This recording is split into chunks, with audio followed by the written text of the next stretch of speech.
अपने पति की गलती समझ में आई तो लौट के अपनी गलती देख लो। वृंदावन में बैठी हो,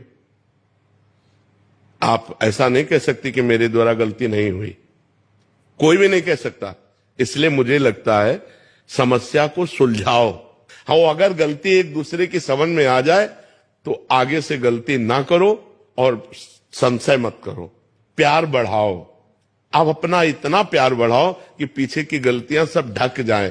अगर एक दूसरे की टांग खींचोगे तो तुम्हारा जीवन संकटपूर्ण हो जाएगा, पक्की बात समझ लो। ये हम इसलिए कह रहे हैं ना कि आज का जो वातावरण चल रहा है उसमें अगर ये सोचो कि सती साध्वी पवित्र मिलना तो होगा कोई भाई, पर वैसे है दीपक लेके खोजना, है नहीं, मुश्किल ही मिलेगा। और कोई बाल ब्रह्मचारी पति कि जब तक ब्याह नहीं हुआ तब तक वो कोई गलत मिलना मुश्किल ही है। छोटे छोटे बच्चे हैं 12-13 वर्ष के, हस्तमैथुन के शिकार हो गए।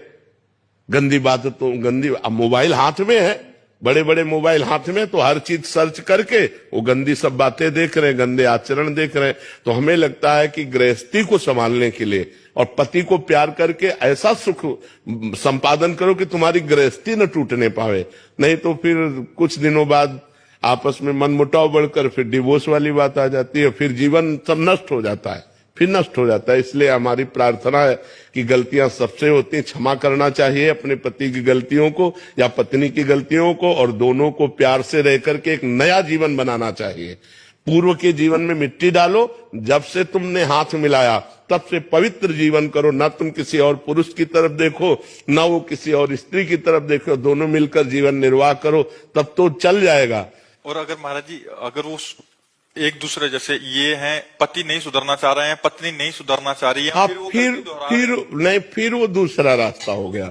अगर नहीं सुधारना चाहते तो पहले सुधारने की चेष्टा करनी चाहिए, उसको प्यार देना चाहिए, फिर भी नहीं सुधर रहा है तो फिर रास्ता दूसरा हो जाता है। फिर तो जो मान लो जब तुम्हारी रति ही नहीं है हमारे प्रति और तुम्हारा दूसरा ही मार्ग है, तो फिर संबंध विच्छेद करके अपने जीवन की नई धारा चलानी चाहिए। अगर नहीं सुधरना चाहता, लेकिन अगर पीछे किया है और अब सुधर के चल रहा है तो अब तो सपोर्ट करना चाहिए और पूरा सपोर्ट करना चाहिए। किसी भी तरह उसको याद भी नहीं दिलानी चाहिए कि आप गलत थे। लेकिन अगर आज भी गलती कर रहा है और हम सुधारने की चेष्टा कर रहे हैं और नहीं सुधर रहा है और वो गलत मार्ग का ही अनुसरण करता है, तो फिर रास्ता दूसरा